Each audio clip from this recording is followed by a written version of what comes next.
As a parent and therapist, I realize that families being home together nonstop during this unique time of COVID-19 can be both amazing and challenging, especially if you have extra challenges coming into this time, like a child with special needs, marital discord, or fractures in your parent-child relationship.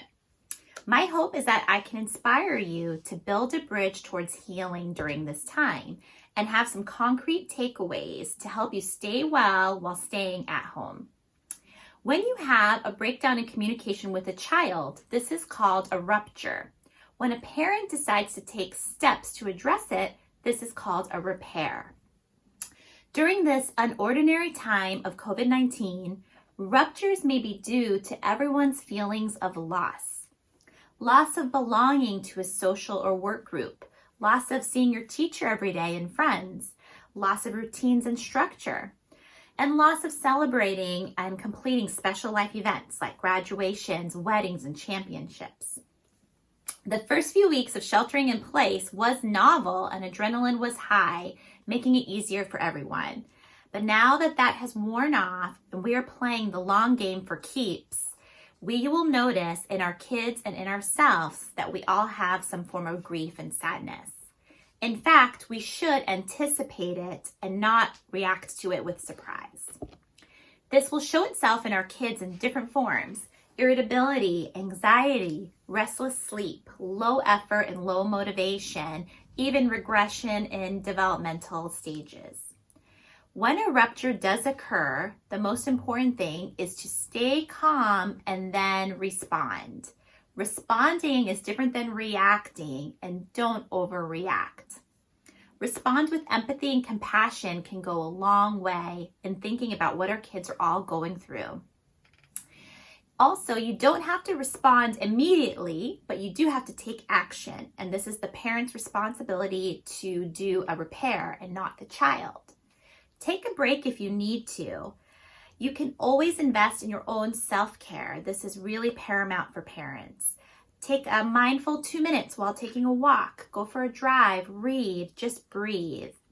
When you have your child respond to you with some sass or irritability or backtalk, just know and come from a stance of compassion that they are not doing it to offend you. Don't take it personally.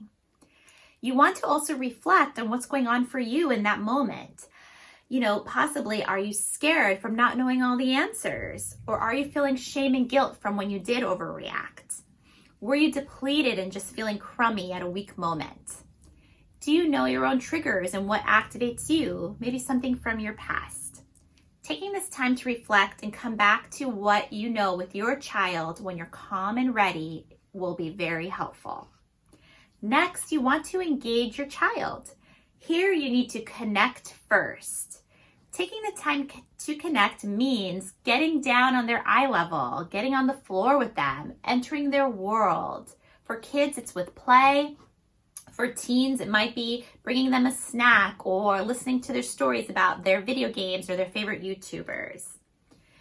Then you want to bravely acknowledge the rupture, give it a name, put it into the universe with words, and tell them your intent is to connect and repair with them. Use active listening to listen to your child's point of view and perspective.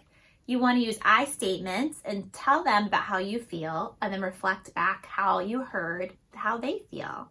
For example, for me, I was concerned that you were playing video games too long and you would not feel well. But for you, you were having fun and your friend just joined online and you really miss seeing your friends, so you wanted to play more. Did I get that right? And your kids will tell you if they feel understood. You also want to share both persons' points of view without getting too personal, such as, that was really difficult earlier and didn't feel good to both of us. I hope that we can move on from this. Can we talk about it?